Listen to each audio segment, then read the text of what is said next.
Tansen Toal, I'm Sherisse Cutknife, And I'm Claudine Bull. and together we are presenting the interactive read alouds for our EDEL Horror PDN presentation. The reason that we chose Read Aloud is that it really aligns with our own teaching philosophies for our classroom. For me, what I like about the read aloud is it's an opportunity to teach our kids through oral language, and it has a close connection with traditional storytelling, and it gives children the chance to hear the language, to speak the language, and to connect with language. And as Morrow shares, we can connect with the text through text to self, and that's similar with the traditional teachings of storytelling, that we connect to the teachings, and so we're able to pass that knowledge on generation to generation, because we learn through oral teachings and nothing's written down. So that's why I like the strategy of read alouds. Another reason that I really like Read Aloud is that I think it's centered to building a good, positive classroom community. It's a safe way to get to know your kids, and it's a safe way for the kids to get to know each other. And it's important that it's an interactive read aloud. So you're doing much more than just reading a book out loud. You're having these necessary discussions to extend their learning. So to begin, we're just going to quickly outline the steps to do a read aloud in your classroom. And these were taken from 50 Literacy Strategies, Step by Step, by Gail E. Tompkins. We don't want to spend a lot of time on this because later we're going to demo it. So step one is choose an appropriate book. So that's age appropriate. Appropriate also means interest. Don't choose something that they're going to get bored about. Second is preview and plan it. So make sure you're fluent with it. Make sure you know the words, and then plan out how you're going to pause throughout the book. We'll talk more about that later. Number three is introduce it to students and preview it. So like a book walk, making predictions. Number four is read it with the students, and it's so important to be interactive with it. Like we said earlier, don't just read it. Ask them questions, get them involved in the process, make them active and not passive. And number five is post-reading activities, which we will go into later. So we chose My Heart Fills with Happiness because we are doing grade 1 PD presentation and focusing on grade 1. We found that the vocabulary is good for that reading level. And this is a book I feel also that you would introduce at the beginning of the year, because it's quite easy to read. It's introductory level. Another reason was that it's Indigenous content, and the author, Monique Gray Smith, and as well as the illustrator, Julie Flett, are First Nations women. Another important aspect of this book is that it includes both Cree and English translation, written text. Okay, so I really like this visual of the English language arts curriculum for Alberta. I got it from Ashman Elementary School. I've seen it kind of floating around, but I like how it's simple, easy to read, and read alouds we thought were relevant to all aspects of English language arts. So the strategy that I chose from the curriculum and the specific read aloud for ALBA was to respond to texts. So for our read aloud, we're going to demo or model how we conduct a read aloud in classroom, but we're going to use Claudine's 3-year-old daughter, Alba. So she would be considered pre-kindergarten. So let's hope it works. Okay. Yeah. Okay, Auntie's gonna read you a story. Say hi to Auntie. Hi, Auntie. Hi, baby. So look, Alba. Today we're gonna read My Heart Fills with Happiness by Monique Gray Smith. My heart fills with happiness when I see the face of someone I love. Who is someone that fills your heart with happiness, Elba? That's sugar plum. Oh, that's sugar plum over there? Yeah. She wants to show you.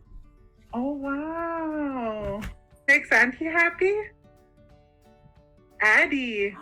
Being with Addie makes me happy. What makes you happy?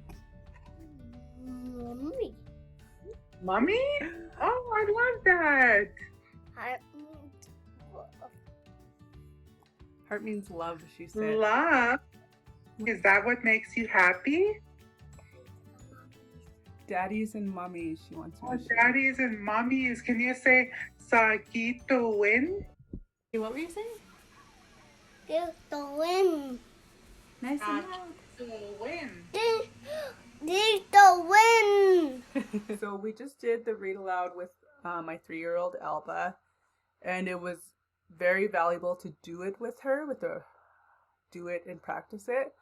And if you have the chance, I say practice it if you can. And we noticed quite a few things. It's so different in real life than in a book or in a little reading. And one of the biggest things that we noticed was, well, for me, was that she's way different when we're reading with somebody else as opposed to when we're alone. The first thing that I noticed when the read aloud was effective is when Alba was given her own book, because we're social distancing and we're doing this online. She was not engaged as when she had the book in front of her. So that's something to consider, something to consider in the classroom is them being in front of the book. Yeah. And even, I think at that age, with Alba's age, also even being able to hold the book, that was important and engaging for her. Mhm.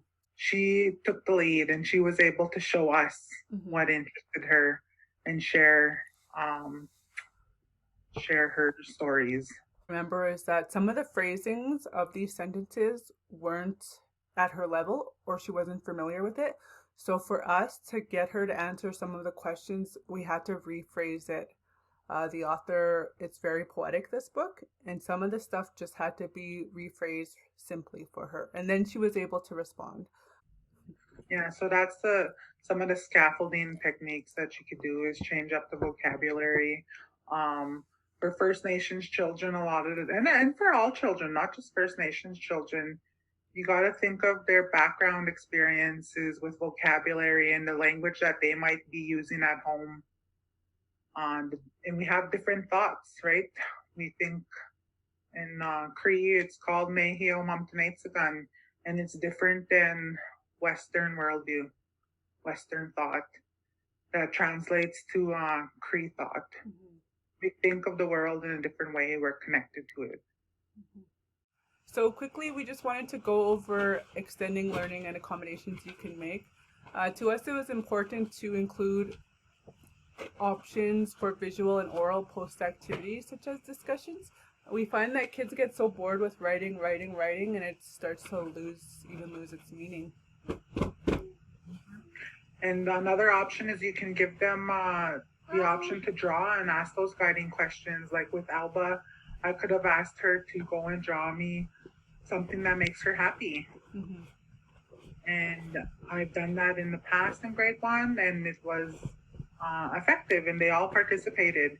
Another option for oral post activities is a sharing circle.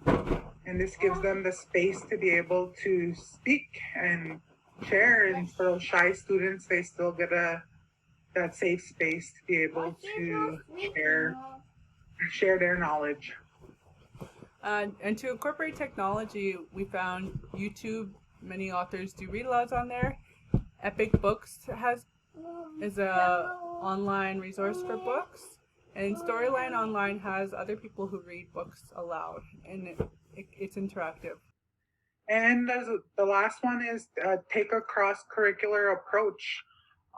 For this book specifically, there's the senses with science in the science unit, and you could use this book to there's the word see, And you could ask them what scents they're using, their smell on the next page, and they're going to be able to connect with that. So we just wanted to share some resources you can use for read alouds in your classroom, and it's so important to us to have that representation and include Indigenous authors and illustrators. So I chose the top 3 books, Sweetest Kulu, Little You, and My Heart Fills with Happiness. Sorry, I was playing. Yeah, and I thought these were really appropriate for the pre-K little ones, and you can extend it by asking those deeper questions with the older kids. My Heart Fills with Happiness and Little You are both extremely special because they are translated to Cree. Sherisse, could you share a page with us in Cree? Yeah. So from My Heart Fills with Happiness, the last page is, what fills your heart with happiness? Higuai kia kisa kasune miwe ten kite utse. And the interesting thing about this is our Auntie Mary Cardinal Collins was the translator for this book and for Little You as well.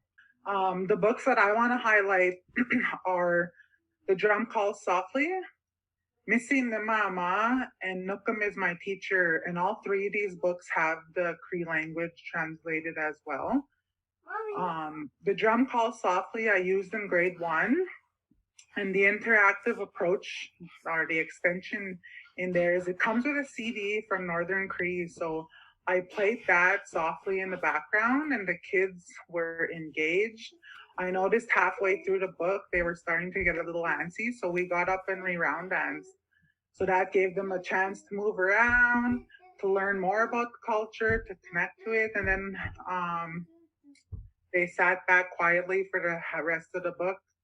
So each one of these books are important because missing the mama, you can touch on missing murdered Indigenous women. So these are real issues and history of Indigenous people in Canada that our students need to learn about, and at an early age as well. It's going to be from K to grade 12 that they need to be learning these topics. And then Nookum is My Teacher is significant as well, is because in our Cree culture, elders are our traditional teachers. It's their role and responsibility. So we chose to highlight these books because they're Indigenous content, Indigenous writers and illustrators, and we feel that it's in our teaching philosophy to include it all throughout the curriculum. Hi. Thanks so much for coming Hey, along. Mommy, I'm going to be right back. We learned a lot doing this, and we hope that you did too. Thank you.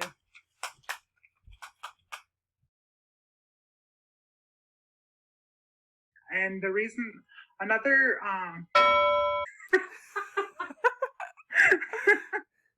Okay, that's okay. Start all over. retake. Retake.